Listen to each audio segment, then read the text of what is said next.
I, Mary Dean, who have been designated as the Chair Pro Tem in the absence of our chair, would like to call a meeting to order and acknowledge the other members here.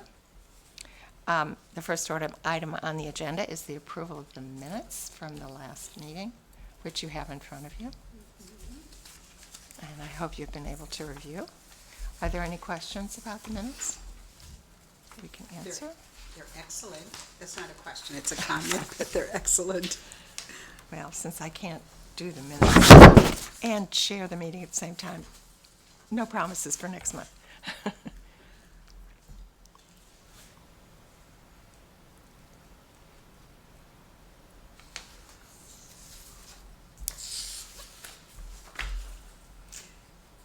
I do have one question. I didn't remember the reference to Rex development. That's not part of SCROG, is it? I can't answer that question. There was a lot of specific information given during the course of that meeting. Yeah. And I had to ask Kathy for some clarification for my notes. I myself wondered what that Yeah. reference was too, but we'll just have to wait to get it Okay. clarified. There's a lot of, as A lot you of know, technical stuff, a yeah. lot of agencies, a lot of consultants, a lot of connections, a lot of things. Yeah. And we're just really lucky to have Kathy to help us understand what it all is. Also Ben. Okay. So, when you're finished, if someone would like to Yep. make a motion, I move that we accept the minutes. thank you. I'll second. All in favor? You've heard it. Aye. Is there any dissension? Any abstention? No. Okay, unanimous. Thank you. Public comment? No public members coming today, so we'll pass over that. And go to the chair's report. Kathy has provided this in writing. I actually have some copies of it, but Elaine will now give it to us for the record. Okay. Thank you. This is the chair's report dated April 3rd, 2024. Hope everyone had the chance to review the housing report to the Board of Selectmen on March 13th. YouTube that was preceded by public comment. I felt there was a good productive exchange with the Board of Selectmen. The public comment included a repeat of the issues, most of which I addressed in my subsequent report. There were also a number of misrepresentations, February minutes, other supportive public comments, state's proposed plan of conservation and development that will be addressed to the town prior to the next Board of Selectmen meeting. We will be participating in Woodbridge's Earth Celebration. The theme of our table will focus on two major categories of sustainable Connecticut, which is 1, efficient and diverse housing, and 2, effective, compassionate homelessness prevention. For homelessness prevention, I will be reaching out to my colleagues throughout the state to see if they could offer some handouts, poster boards, and recommendations for activities. This event runs from 10 a.m. to 3 p.m. Still not sure if the town will be applying to the Small Cities CDBG program. If they do, a Fair Housing Action Plan will need to be prepared, and I suggest that we provide guidance for this. It would need to be approved by the Board of Selectmen prior to the application submission that is due on May 31st, 2024. I did email the template out for this. And just a heads up that the Housing Committee will be part of the planning process for the town's update of its plan of conservation and development. This is a process that happens every 10 years. The update to the state is due on or before May 15th, 2025. I have one question. Mm-hmm. It notes in here, maybe I'm missing it, but it notes in here the time of the Earth Day event is 10 a.m. to 3 p.m., but it doesn't state the date. It's April 27th. April 27th, so we still have some time to prepare. Yep. Okay. I'll make that that dinner? amendment in minutes. See, I've gone. Any other questions? Did you want to continue to talk about, oh, no, that's later. Yeah. Okay, good. We could segue into that anytime Yeah. you want to do so. Do you want me to do that now? Yeah, if no one has any more questions We have for to, do we have to today. approve this? No, we do not. It's just a Okay. report. Okay, so discussion of Housing Committee's report to the Board of Selectmen. So, Mary and I were there. If you're listening, Kathy, we thought you did a remarkably good job. I listened to the whole thing again today. She is exactly 2 hours and 17 minutes into the YouTube presentation. So she started out by talking about the fact that she was proud of our report, proud of the fact that we got it in on time, although many municipalities didn't. She said that it was reviewed and approved by Connecticut housing and planning experts, and that as a group, we tried very hard to be transparent, noting that people remarked that it was too long to read, but she had great explanations for that we were trying to be transparent and just include all the information that went into making that report, including surveys, our own survey, the survey from SCROG, input from residents, and anything that went into making the report. She urged people to read it, but if it was too long, all 96 pages, to go to the goals and strategies, because that presented a really good summary of what we were trying to do. So then she went on to explain that this housing committee was formed in September of '22. Is that correct? I think that would be correct. September of 20? Not 22, because Oh, no, the report went in. the report went in on '22. Yeah, Right. so it was actually done in the winter before, wasn't Yes. it? Oh, you know what? I meant September 22nd, but that's not the year. I didn't mean it as the year. Noting that there's, as we all know, an extreme shortage of housing throughout Connecticut.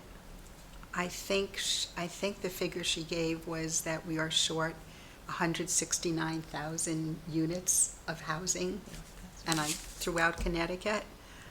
And that Woodbridge is clearly lacking safe, affordable housing. She defined affordable housing and the criteria for it, I thought, very clearly and succinctly. I'm supposed to, probably shouldn't be editorializing, but she reviewed the state median income and people in town who might be affected by that median income. She noted that a high percentage of Woodbridge residents are cost burdened. In fact, 63% of people who rent are cost burdened, meaning they're spending more than 30% of their monthly income on rent. And I forget the figure for homeowners. It was lower, but still Surprising. significant, Yes. surprisingly significant. She talked about our priorities of this current committee is number one, resident education, reviewing existing zoning regulations, amending the plan of conservation to align with affordable housing plan, creating incentive housing zones, encouraging middle options, creating programs for housing rehab for homeowners. She also talked about the various experts that have been invited to this committee to enlighten all of us. Reviewed our community conversations and Ben Fink's role in those community conversations. Talked about the importance of a town planner, the importance of creating a welcoming environment for developers, importance of coordination among various Woodbridge committees, Hello, hi. And the need for professional guidance, the importance of being mindful of the greenway, open space, conservation, expanding infrastructure, looking at privately owned property, and the importance of utilizing many strategies, not just focusing on the Country Club of Woodbridge. I'm going over Kathy's report from the Board of Selectmen meeting. The Board of Selectmen seemed engaged, asked really good questions, and one of the questions that came up was, is it necessary for our original plan to be revised to address certain issues that needed to be stated more accurately? Is that correct? Yes. I'm representing correctly? Mika, open to it, noting the importance of gathering information, asking questions, and deciding how to move forward with consensus. I think that is, basically the structure of it. Anything else important to add? The chair would recognize Mika Cardozo, who's entered the room, in case he would like to contribute to the meeting, as he has a couple of times in the past. If you'd like to make a comment, you're welcome to do so, but please do not feel any obligation. I thought it was extraordinarily useful in terms of, can you hear me or no? Like that, it would step up to like, yeah. That's easier. I'll just sit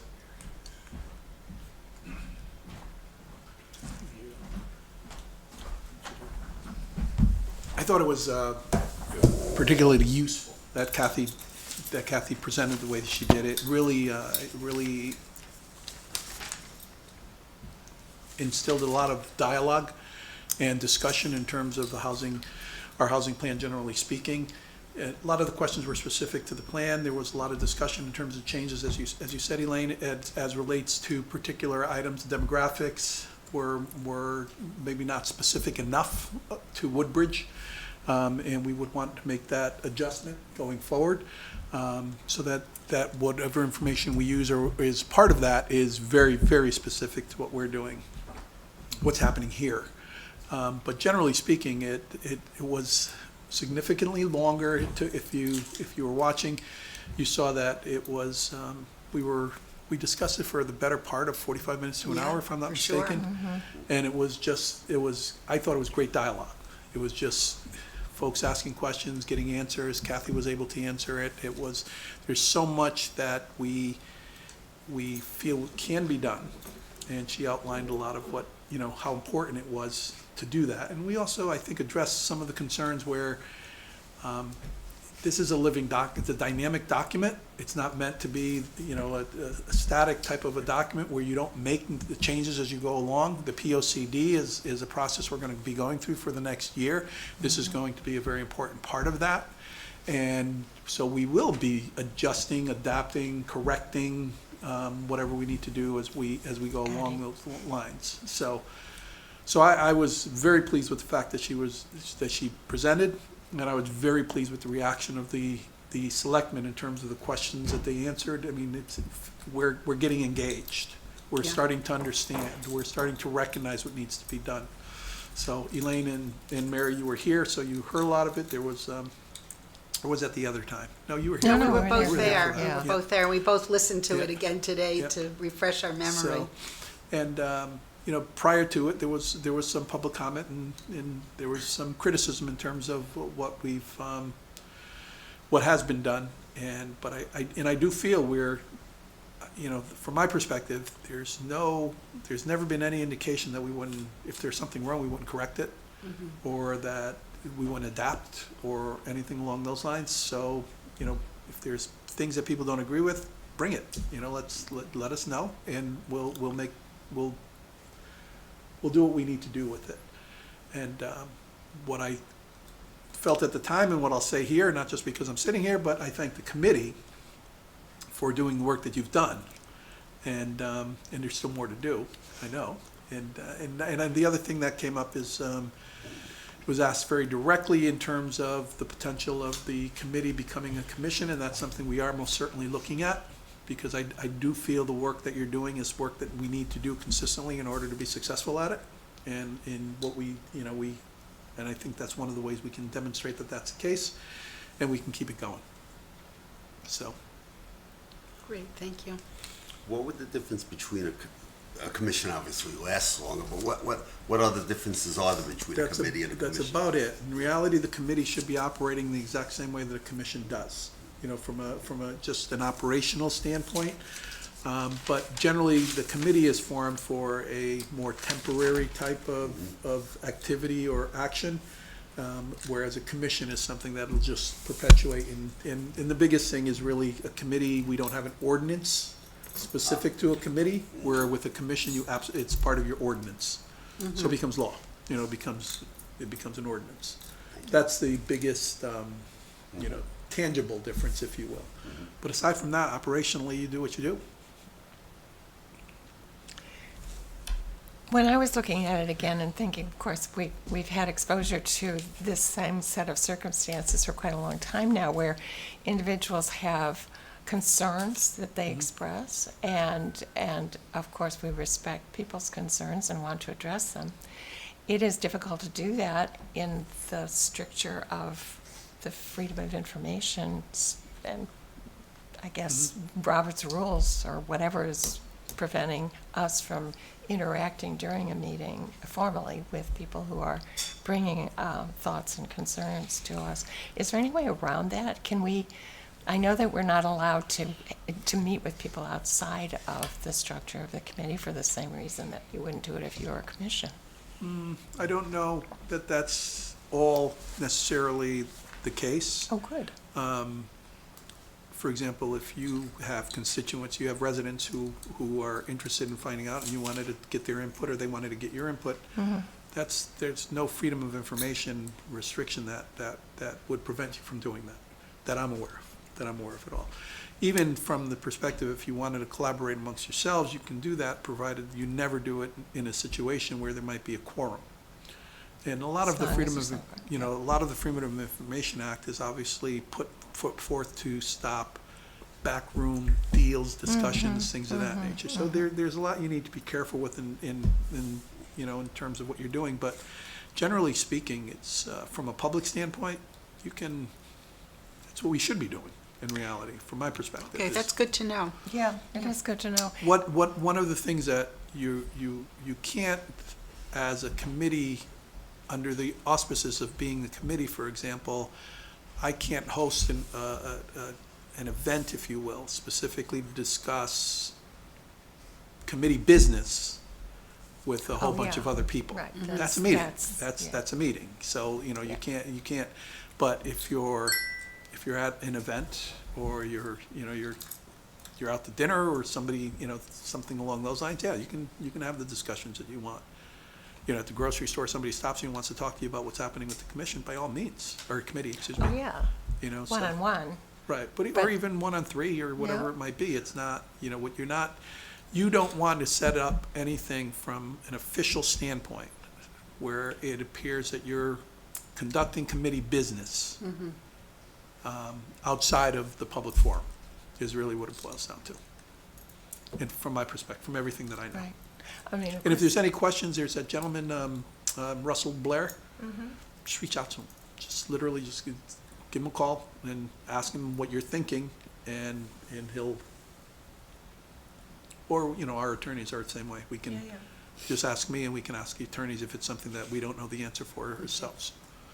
Or we could put it on the agenda, for example, and have it as part of the committee. It's just public comment that we can't comment back on, right? And it's not that you can't, it's a policy. It's policy. It's a policy that we've engaged in primarily because that leads to, sometimes it leads to escalation, and it can deteriorate into something more. But you can, for example, if somebody brings up public comment in your next meeting, you can make a point to address that. Yeah, we do. You know what I mean? So that type of thing there, and it's generally up to, the individual commission or committee to determine how they want to handle public comment. But experience has shown that it's probably best not to necessarily address everything however, for example, I know on the Board of Selectmen, if something comes up in public comment that's simply not true, we'll correct it. So so if it's, but if it's subjective, it's somebody's opinion, somebody's stating their opinion, it's there's not really our no, opinion, right, yeah. there's really no reason to comment on that. But if somebody says, the committee said X, Y, Z, and you didn't, then there's no reason to say, no, just for the record, we'd like to correct that that's not the case. But if it's not hurting anybody, don't bother with it for the time being. There's always a time and a place. It's a complicated subject, and it's a sensitive one that we're dealing with here. So we're used to Yeah, this set of circumstances, but it is, of course, very frustrating because one of our jobs is to try to educate the public correctly. very, very And important. hopefully to bring them along with Yes. our thinking about what needs to have attention and, to a degree, how we should go about answering questions that we have about what to do next. It's a significant problem. It does have some sensitivity to it, obviously, but, from my perspective, the more open we are with the discussion that we have to have on it, the more mainstream it becomes, and I think it becomes less controversial, as exactly what you said, Mary, in terms of the better you educate, the more people understand about it, I believe the less sensitive it will become. People have a tendency, many people still think of it as you say affordable housing, they think of public housing, they think of Section 8, they think of a lot of other things. A friend of mine actually put it into perspective by saying, years ago, they used to call it starter homes Oh, for young people. You know what I mean? Towns Yeah. had what people knew to be starter homes. They were less expensive in places where it's smaller, less expensive places where you could, you and your wife could, maybe you had one bedroom or two bedrooms with the baby, and that was it. But you could afford Right. to live in the town because they had starter homes. And it was you know? no big deal. And it was not a big deal. And it was, and a lot of times people just don't realize that that's exactly what we're talking about, because that doesn't exist. And I say that from my experience with my daughter. She lives out in California, my God. And, Oh, boy. And right, it's like there's no way a young couple can afford to buy a home. Particularly if you're a teacher, which he is, and he's a coach. They're both teachers. It's just not feasible. So it's. I just saw when they said that, it really resonated with me, because it's like, hey, you're right. Yeah. I remember when we were younger, and that's what we looked for. Yeah. You know what I mean?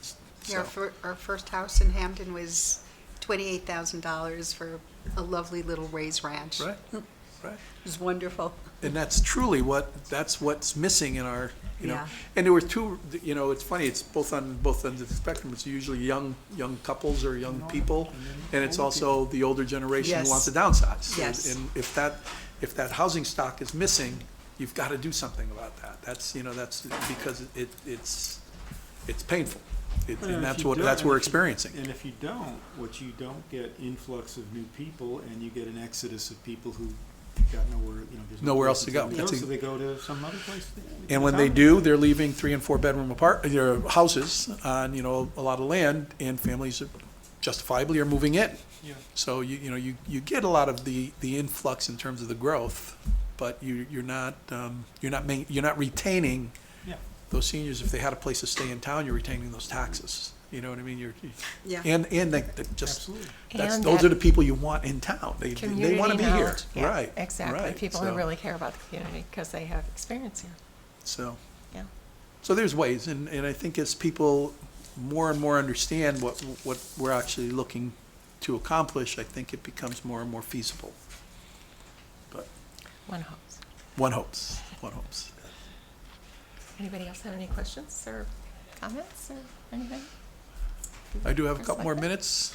Miles, well, thank you for being here. I also thought it was interesting and productive, as we all remember, as we were frantically putting that report together over many months, there was, criticism that I understood that the Board of Selectmen had only about a week. Right. To look at it. But as Kathy explained it, and I thought it was a productive conversation, we did it in chunks and bits and pieces and sections, posting for the whole town to see.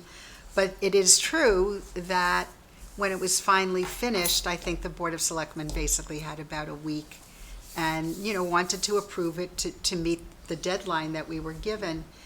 But I think it was a good conversation that promoted understanding about how that all went down. I agree, Elaine, because I Yeah. didn't realize, I didn't recognize, and I do realize, I'm very sensitive also to getting a 94-page document that I've got to vote on in, a few Sure. days. And that's, in one sense, you look at it and that's what happened. Mm-hmm. But it was really enlightening for Kathy to bring up the fact that may be true, but there was constant communication over the different elements of the project prior to that. It's just that a deadline meant that we needed to put it together and get it to, to a certain point by a certain time. Yeah. So,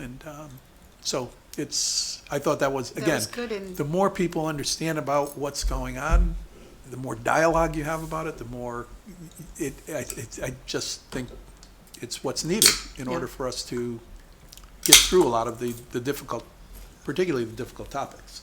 I have one concern. Please. And obviously, What do you make if there's sense anything of? wrong in What our are you doing report, over we there? should correct it. I agree. But what I'm concerned about is it's become prevalent in national politics to delay. Delay is a good thing. And I don't want to get involved with, if we didn't dot an I or cross a T, if it's something substantive, we should correct Right. it. But I don't want to be going through 96 pages and rewriting it and delaying this for years, because that doesn't serve anybody's purpose. Oh, I agree. I wholeheartedly agree. And I think what we need to do is, as I say, that it's, I think it's fortunate from our perspective that POCD is happening as it's happening, Yeah. because it will make us relook and and make sure that what everything that's in there is appropriate for the next 10 years. You know what I mean? Because it's not just okay, we want to get this done in the next couple of years, but it's, it's something that's long range. So I think there'll be a lot more, eyes on it, so. One thing that frustrates me is any notion that this report came down from Mount Sinai and was etched in stone and can't be changed. It's a report. Right. It's what we learned, what could be applicable, and what we recommended should be looked at first and considered most strongly. And a lot of the demographic and other kinds of information in there is arguably it's neither here nor there when it comes to the actual Right. facts of the matter, what we need to do, why we need to do it.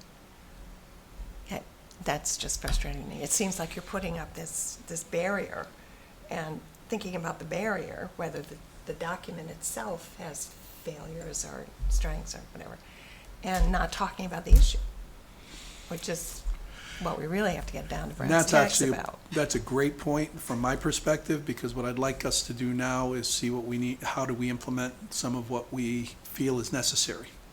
And that's what I'd like to spend our energy on, not necessarily looking back and figuring it out, but, again, it's a dynamic document. You keep making sure that it's correct and adapting it to what your current needs are. But I think the most important thing we can do at this point in time is to start looking to implement some of the recommendations in a way that we actually start moving toward a goal that's been set, or that we set ourselves in terms of what we want to do. I think Kathy mentioned during her presentation, did she not, a conversation that we had with a professional presenter on this subject. That was a public meeting, after which we went up to him and we said, what can we do? What can we do? What do you recommend that we do to improve our situation? And he said, do something, do anything. Something like Yeah, I that. remember that. I remember It was that. very striking. Just do something. Show that you're trying.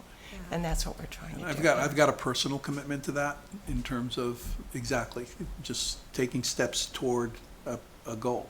And as I say, and I'm particularly sensitive to it, having gone through the whole campaign process, having knocked on a lot of doors during the day, people who are retired and telling me that they're looking for places outside of town to move to, specifically because there's no place in town that they meets feel their it needs, meets meets their particular needs. And it's just an opportunity from our perspective to correct, to make it better, and keep those people who have been in our town for so long, keep them in our town. They want to be near their friends as much as anybody, so. As I've been saying from day one here, if we don't do something, somebody else will, and I feel much more comfortable with the Board of Selectmen doing something here than people who haven't even entered Woodbridge. Right. So would everyone, I think Yes. that's a common issue.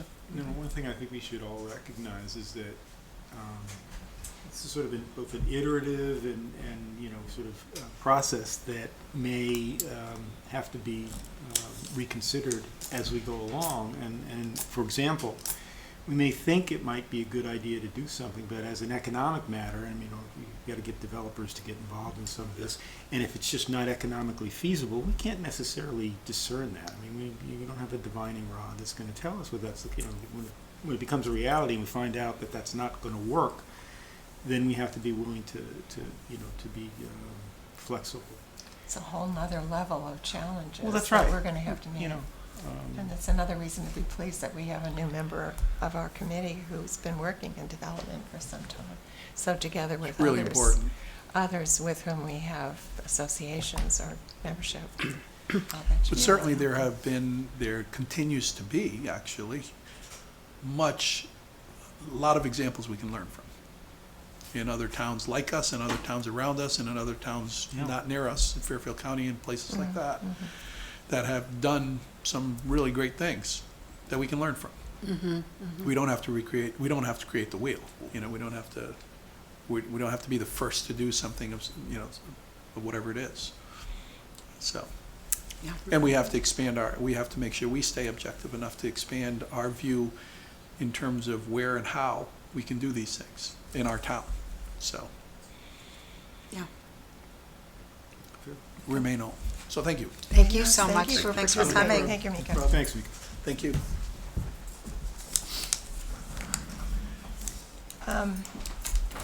Another side bar I would add to what I saw today in reviewing some of the material that was online is a reference made during public comment to the new, currently being drafted state plan of Yes. conservation and development, which I looked at briefly online and I recommend to you all. There's a separate section on housing, so you can zero in on that.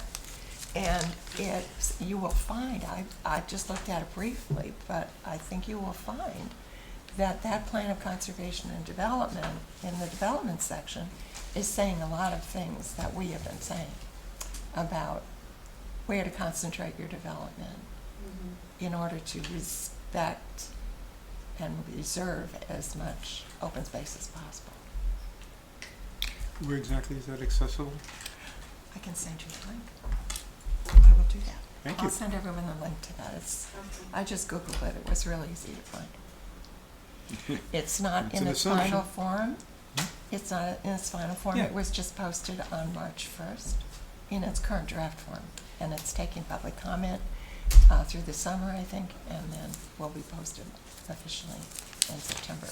It's pretty general. It's one of these kinds of Sure.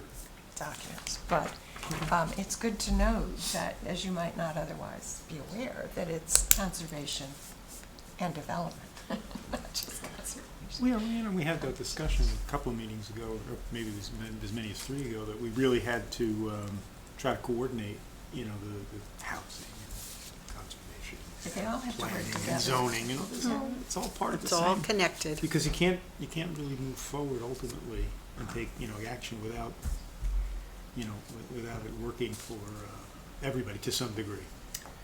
That's true, and also if we're going to get the maximum amount of public support for making any kind of change, you have to make as many people comfortable with the decisions as Yeah. possible. It comes from information, I hope. I hope it can be resolved with increased amounts of information. I don't know whether it comes under 4 or 5, discussion of Housing Committee's report or planning for the town's Earth Day event.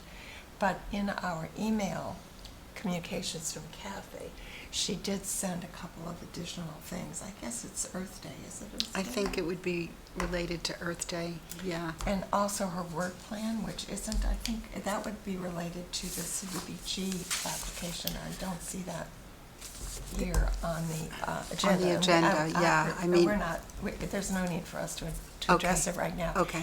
But I I have would it, just but- make make note for your information that she did send that. It's that housing, what's it called here?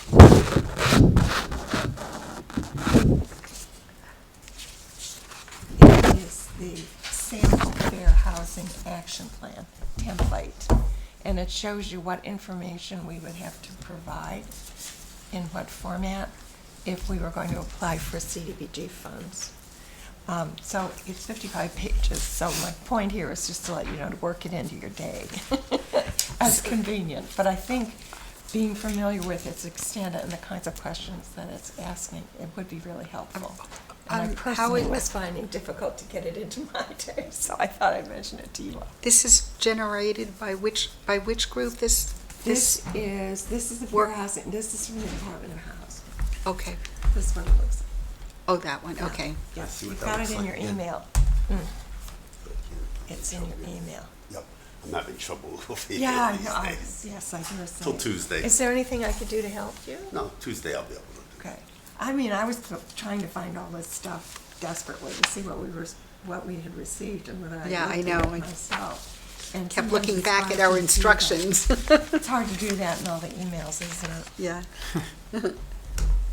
Okay, so let's shift over to Elaine again for the Earth Day event. Yeah, so, we're gonna have a table. I did, reach out to Jennifer Sullivan today because I believe she's in charge of, You want to pass that down to Miles? I don't think he's seen it before. And the point is that, that the Sustainability Committee, this is the State Sustainable Action Plan, part of it. And Kathy noticed that there's a good bit of overlap between these two things and thought that it would be highly appropriate for us to have a table at the town sustainability event in order to address two aspects of the sustainability document. and I'm looking for the two. One was homelessness, and I guess the other one was just lack of affordable housing, but I can't remember how they worded it. I did have it. It should be in the Sustainable Connecticut report, no?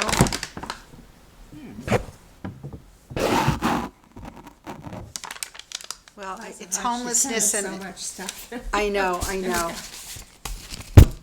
I think it was homelessness for sure, and the other one must have been lack of affordable housing.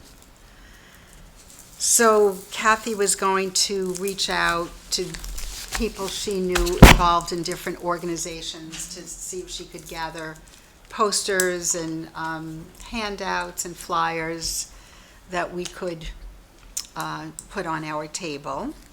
And then she had suggested when we talked last week, activities for children. You know, I guess for a couple of reasons. Ideally to promote awareness as if a 6 or 7 or an 8-year-old is really going to tune into the issue, but maybe just to keep them busy while we were talking to their parents, Those things is to get the parents' attention. to get the parents' attention. Right, to give them a chance, keep people busy while they. Yeah, so Kathy said she got online and found lots of templates for housing things that kids could Really? color. I got online, and today Did you get these. them today? Yeah, I got them today, and you know what? There's good stuff in here. I think we have to there's 3 little activity books pertaining to housing. This is my favorite. Slide and find what's in my house, but it would certainly appeal to a younger child. I'll bring coloring supplies, unless I'm going to be in Vermont, but I'll leave it with somebody. And Cool. and somehow I'm going to devise a cute little game, a guessing game pertaining to housing. I haven't quite formulated it yet, but I will think of something. I work with kids, I should be able to come up with something. So Kathy asked that, that we, whoever can show up that day to help, it goes from 10 to 3. And Kathy will be there part of the day. If I'm in the state of Connecticut, I will definitely be there part of the day. Mary, I don't know if you're going to be around, or Lou, Jim, Miles. I'll have to ask April Karen. 27th. On that. I think I'm around. Yeah, just so that Kathy doesn't have to be there all day by I'll try to- herself. How many I've never attended this event. How many people have come in years past? Does anybody know? I don't know that I've ever I been don't to think one, there's ever or been one have they for- Oh, done? okay. For On a nice day, a lot of sustainability. people come. Earth Day. Yeah. Yeah, well, the Historical Society had already planned an open house for that day, which will work out nicely for Earth Day because it's farms and recycling and all that Yeah. stuff down on Litchfield Turnpike. But we are also going to have a table. Oh, okay, So I'd so- be kind of split between the two. We have, Okay. anybody want to help the Historical Society, that'd be really good too, because we've got 3 things going on and we need people to help. Do they provide the table, or is that something we have to provide? That's what I wanted to ask Jennifer They- about today. Yeah, they have some tables, and I'm not remembering which organization this was, but I think they were a little slow in getting back to us about whether we had a table or not. Okay. So I wouldn't count on it. Kathy was also reaching out to some of her other contacts to see if there were any kind of display materials and signs and that kind of thing that would be helpful. But if we can think of anything that would be helpful, that would Yep. be good. It's good for us to be there. So if you come up with any creative ideas for Earth Day, just jump in, let us know. Yeah, you'll probably get some more stuff in emails as thoughts start to percolate down about it, questions and so forth. Yeah. But participating in public events is really an important thing to do, if only to give people Sure. a chance to ask us questions. Yeah. What's the goal of this event? Well, it's the Sustainability Committee, which is a committee like ours, is really focused on recycling and things like that. So for us to be there, or for the Historical Society to be there, you might say is something of a stretch, because it has to connect with that idea. I think that they have their agenda and they want to encourage people to participate in that kind of activity. But we don't have enough stuff going on to get together in Woodbridge anyway, so people tend to come out and see what's happening, especially if it's near the library. So 10 to 3 is a long time. It is a long time. I don't know how that's really going to work out. Recycle houses. ADA, maybe we could get the ADA thing out.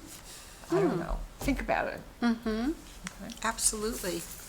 Yeah, that little report that I wrote, and Kathy, or perhaps you, I never got it. yeah, I never sent it to you, but I have the rough draft here somewhere, but Kathy did edit it, and, we sent it over to Allison, and she was, it hasn't come out anywhere, so I'll follow up on that. I don't know what happened to it. I thought it was quite a lovely report on ADUs, because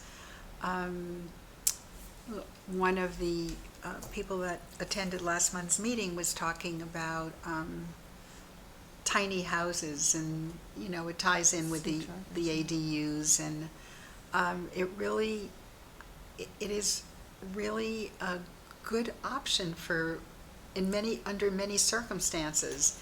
And according to Chris Sullivan, when I talked to her, there's been quite a bit of interest, because now, the new zoning regulations say that we can have an ADU on Yeah. any property. And it doesn't have to be close family relatives? No, No, it they really doesn't. loosened it out. There's, Did we actually add to that report what the regulation is now? What the,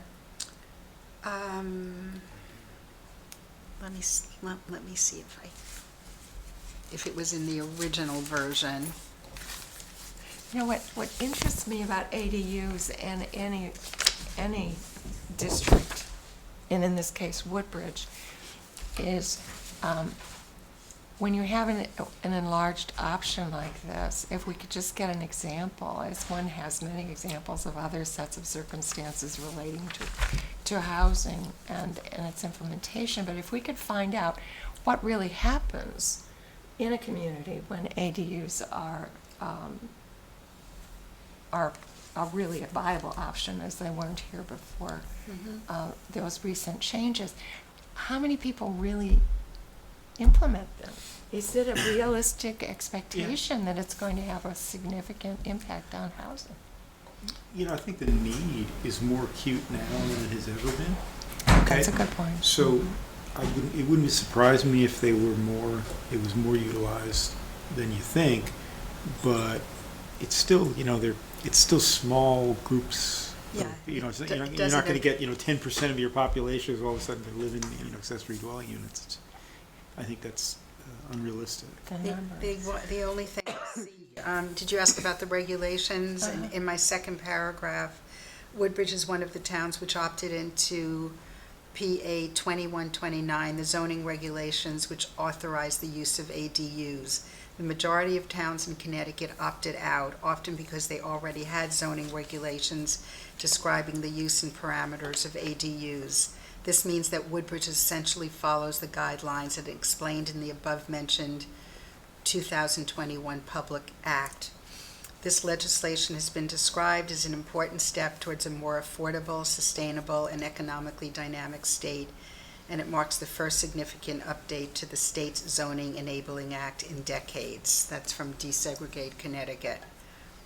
With this act, Connecticut became the 8th state to enact state-level legislation for accessory apartments with clear guidelines. So, I had done some research and listed all the benefits of it, and then Kathy did some editing and sent it in. So I don't think I ever saw the final version, but there, I was surprised. I mean, lots of things that I didn't think of. Do you want to hear some of the advantages? Well, I don't know if we need to take the time for everybody unless you're all interested. I was just thinking that this would be a very interesting thing to highlight at our table. Yes. That people might want to have more information and the more we Yeah, can I give can them make a the Can I see better. your list? I can make a poster. Yeah. Yeah, I love making posters. Speed reading. I added down like a small thing, I don't know. Oh, let's see. Just the Ta-da. little picture of an earth with the house over it. Oh, I love this.